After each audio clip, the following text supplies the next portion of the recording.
Hey everyone, this lesson we're going to talk about the heart. So hopefully you had a chance to take some vitals in lab. So we're just going to briefly review the anatomy of the heart.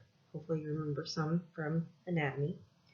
Um, so keep in mind that we don't really have blue veins or red arteries. These are just colored blue and red. Because the blue represents deoxygenated blood, the red represents oxygenated blood. So I'm going to start with the right side of the heart. So deoxygenated blood is going to return to the heart through the superior and inferior vena cava. They bring that blood to this chamber, the right atrium. Blood is then going to flow through the right ventricle, through the tricuspid valve and into the right ventricle. The right ventricle is then going to contract and force blood up through the pulmonary valve and into the pulmonary trunk. The pulmonary trunk is going to split into the right and left pulmonary arteries, which take that blood to the lungs, where carbon dioxide is picked up and oxygen carbon dioxide is dropped off and oxygen is picked up. That oxygenated blood will then return to the pulmonary veins. Pulmonary veins bring that oxygenated blood to the left atrium, through the bicuspid valve or the mitral valve, to the left ventricle. The left ventricle will contract, forcing blood through the aortic valve and into the aorta, which will split off into arteries to deliver that oxygen to the rest of the body.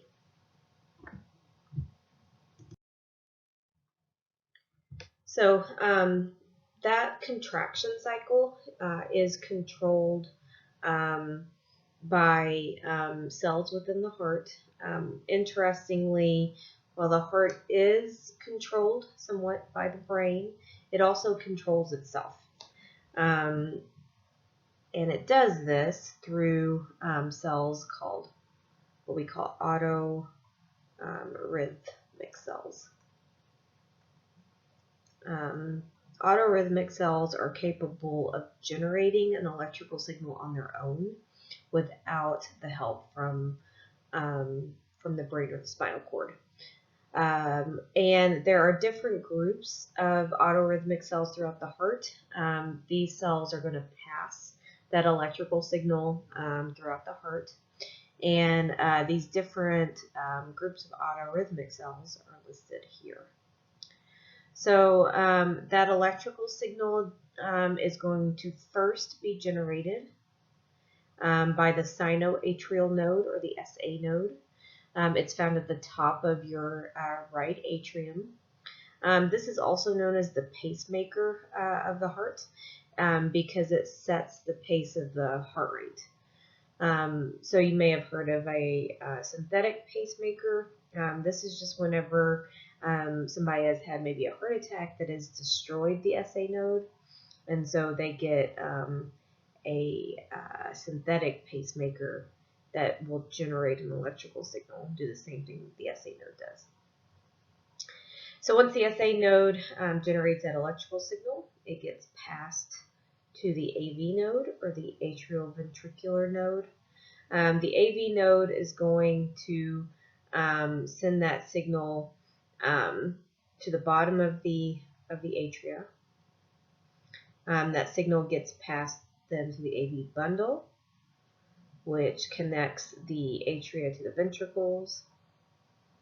The AV bundle sends that signal to the bundle branches, which is between the ventricles, and then onto the Purkinje fibers, which is going to send that signal throughout the entire ventricles, and that's what's going to cause the ventricles to contract. Along with vitals like heart rate and blood pressure, we can look at the health of the heart through an EKG or an electrocardiogram.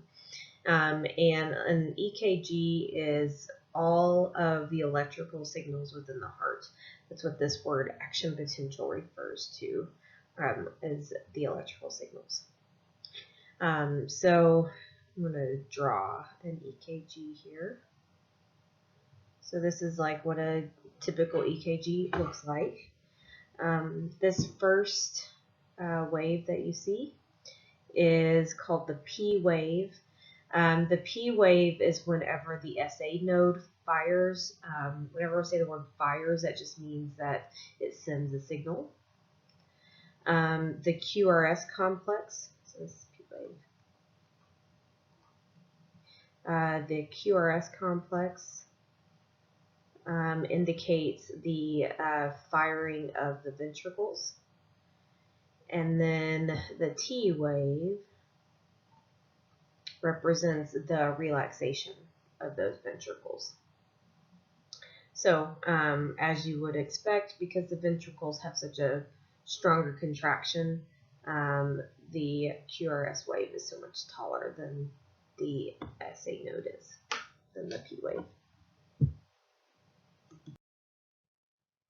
So, again, this is a much better drawing of an EKG, and it's this also shows kind of how that electrical signal is passed throughout the heart.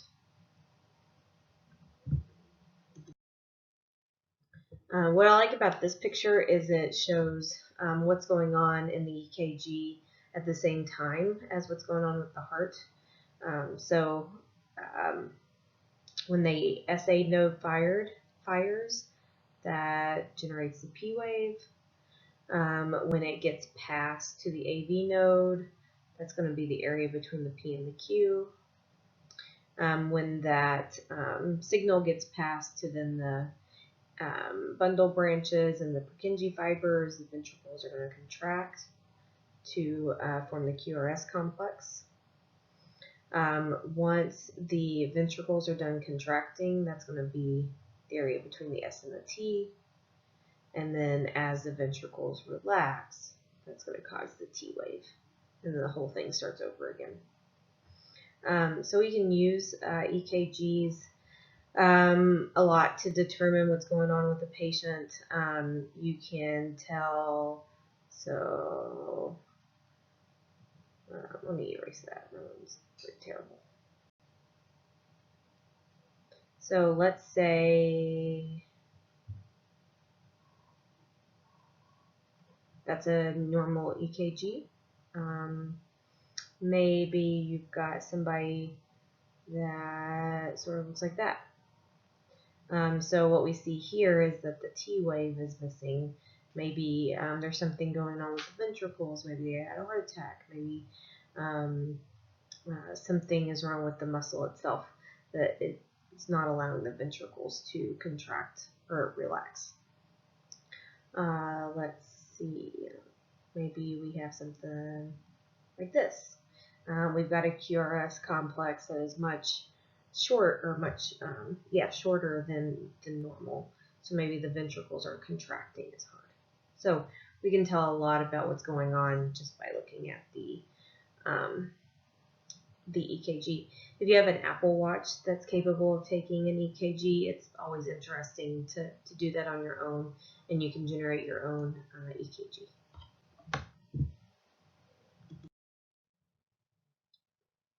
Okay, so that was the electrical events of the heart. The mechanical events include the cardiac cycle. And the cardiac cycle are all the events associated with blood flow. And it includes two major things going on, systole and diastole. Systole refers to contraction, and diastole refers to relaxation.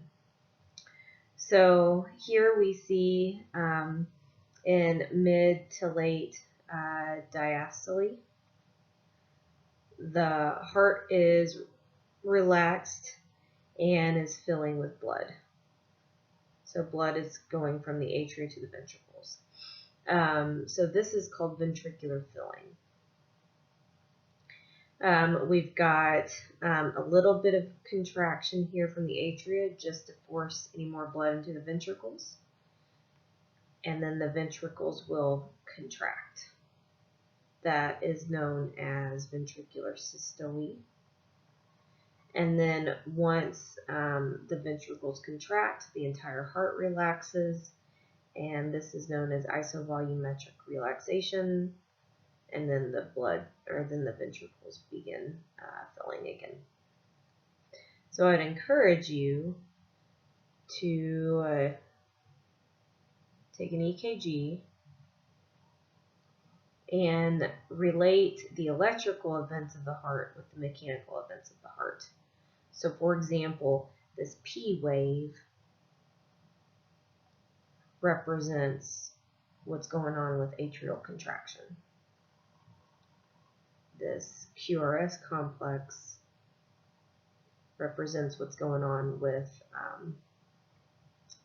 ventricular systole, the contraction of the ventricles. So if you relate the mechanical and electrical events of the heart, that will kind of help you make some connections.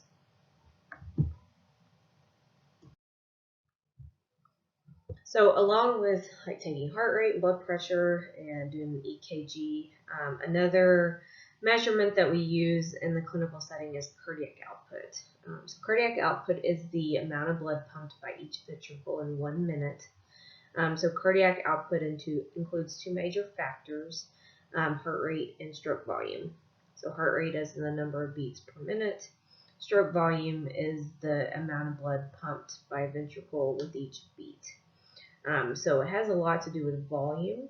As you can imagine, we want cardiac output to be high because that means that we're delivering as much oxygen to the tissues as we can.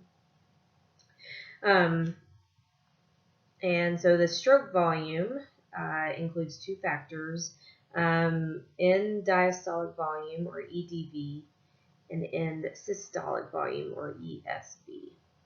So remember, diastole means relaxation. So end diastolic volume is how much blood returns to the heart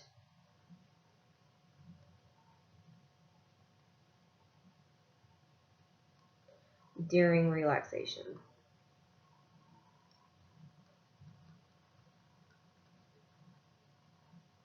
So we want this to be high because the more blood that returns to the heart, the more we can pump out.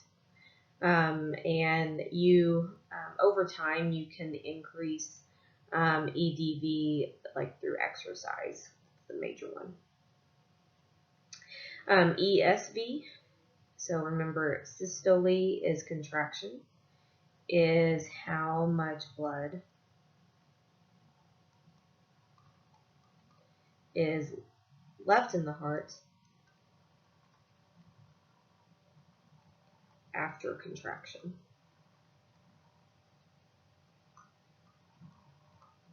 So we want this to be low.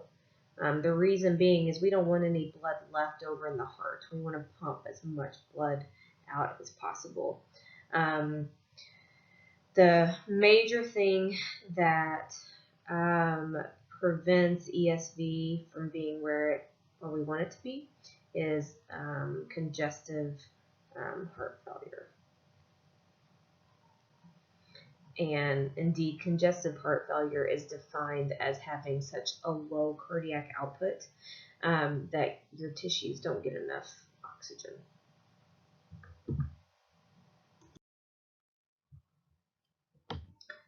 Briefly, before we talk about blood pressure, I just wanted to mention, I was running out of room there, so I wanted to mention more about cardiac output. So you probably have heard that athletes have a lower heart rate.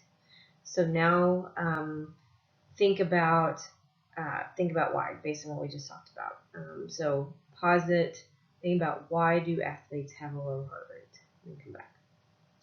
So if you exercise on a regular basis, you're going to have a high EDV.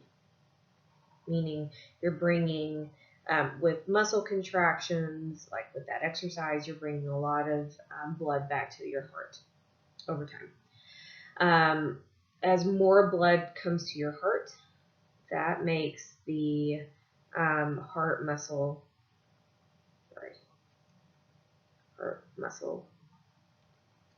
stronger. So as more blood comes to the heart, the heart has to get stronger in order to accommodate all that blood. So as the heart muscle gets stronger, it's going to be able to pump more blood out. So that lowers that ESV, how much blood is left over. And then over time, you're going to have a lower heart rate, but maintain cardiac output. Basically, the heart becomes more efficient. You're able to pump the same amount of blood in fewer beats. And we want this over our entire life because your heart is just like any other muscle. If you overwork it, it can become damaged. So if you overwork your heart for 75, 80 years, the muscle can become damaged, and that's what leads to congestive heart failure.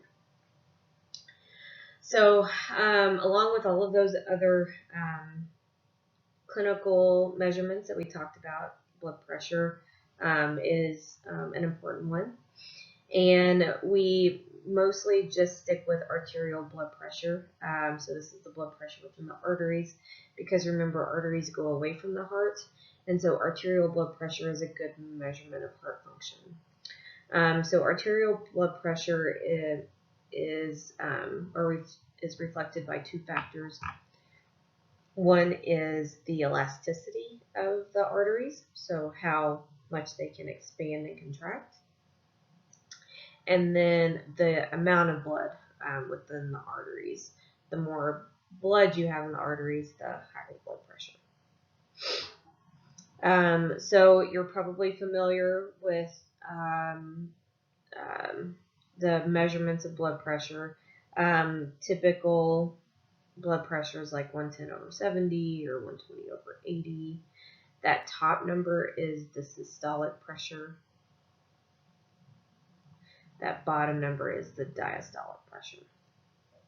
So this is how much pressure is on the artery during contraction. The diastolic pressure is how much pressure is on the artery during relaxation. Keep in mind that this is just like an average. The main thing to consider, though, is what's normal for an individual. Some individuals just have normally low blood pressure and normally have blood pressure. So it's important to know what somebody's blood pressure is over time.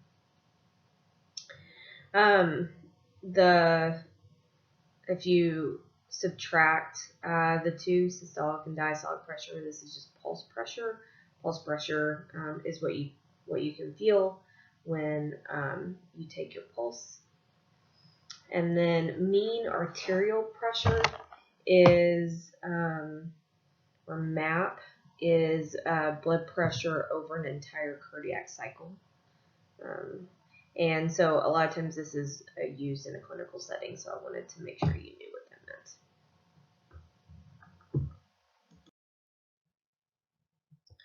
meant. Briefly, I also wanted to mention venous circulation, so blood flow through the veins. There's no pressure or there's very low pressure in the veins. And so instead of having like a centralized organ like the heart to pump blood through it, veins rely on skeletal muscle contractions to bring blood back to the heart. And this is the reason why exercising increases EDV, because the more skeletal muscle contraction you have, the more blood flows back to the heart.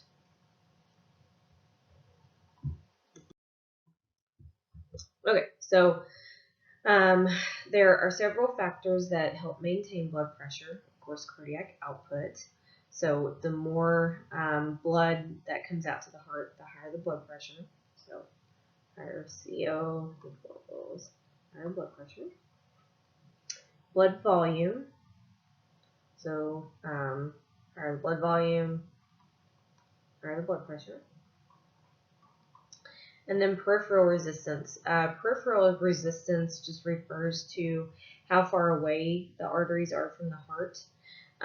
It's kind of like blood experiences friction as it travels further from the heart. So arteries that are further from the heart have higher pressure. And so that's the reason why, if you can, it's important to take blood pressure as close to the heart as possible. So the body can really only change these two, cardiac output and blood volume. If your blood pressure drops or becomes too high, the body can change cardiac output and blood volume to change blood pressure. It's really not much the body can do to change peripheral resistance, because where the arteries are not going to change. So we're going to mention more about these two.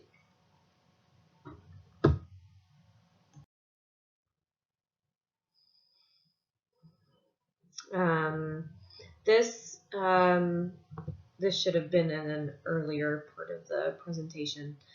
This just shows how exercise increases cardiac output. So when you exercise, you increase that venous return, which increases EDV, which increases stroke volume and increases cardiac output.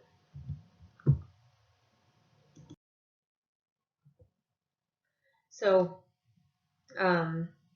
so in terms of how cardiac output and blood volume help maintain blood pressure, let's think about an example like a feedback loop. So let's say that your blood pressure gets too low. The body's response, or one of the body's response, might be to raise your heart rate. By increasing your heart rate, that is going to increase cardiac output and blood volume, which will increase blood pressure. So remember, this is going to be a negative feedback loop. Another way to regulate blood pressure is through what we call the direct renal mechanism. This has to do with the urinary system. This controls urinary output. So it's similar to heart rate, and it's just going to have to do with urinary output. So let's say that your blood pressure is too high. If we, in response to that high blood pressure, your kidneys are going to increase urinary output, which will decrease blood volume, because remember, your blood is mostly water, which will decrease blood pressure. So urinary output and heart rate, regulating the heart rate, are probably the two major ways the body regulates blood pressure. But the body also uses this indirect renal mechanism, also known as the renin-angiotensin mechanism. So in response to low blood pressure, your kidneys secrete this hormone called renin. Renin causes this chemical, angiotensinogen, to be converted to angiotensin 1. And angiotensinogen is secreted by the liver. Angiotensin 1 is then converted to angiotensin 2 by this enzyme called ACE. ACE stands for angiotensin converting enzyme.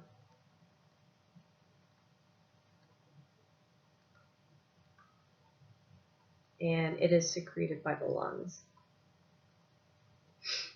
And angiotensin 2 has a wide variety of effects. One is it causes the secretion of aldosterone. Aldosterone is a hormone that causes sodium to be reabsorbed back into the body. And remember, if sodium gets reabsorbed, if sodium moves, water is also going to move. Remember osmosis.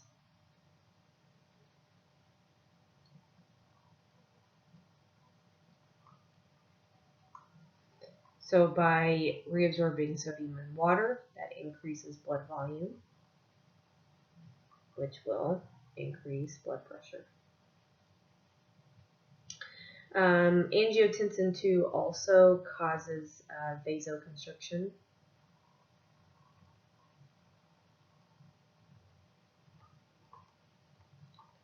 By constricting your blood vessels, it makes them smaller and increases blood pressure. So those are three major ways that the body regulates blood pressure, either through heart rate, urinary output, or through this renin-angiotensin mechanism. And then I just wanted to remind you that these are your 4 vital signs. Pulse rate and blood pressure are 2 measures of heart function. And then we'll look at respiratory rate soon when we look at the respiratory system. And then body temperature can indicate infections. And these are some common pulse sites.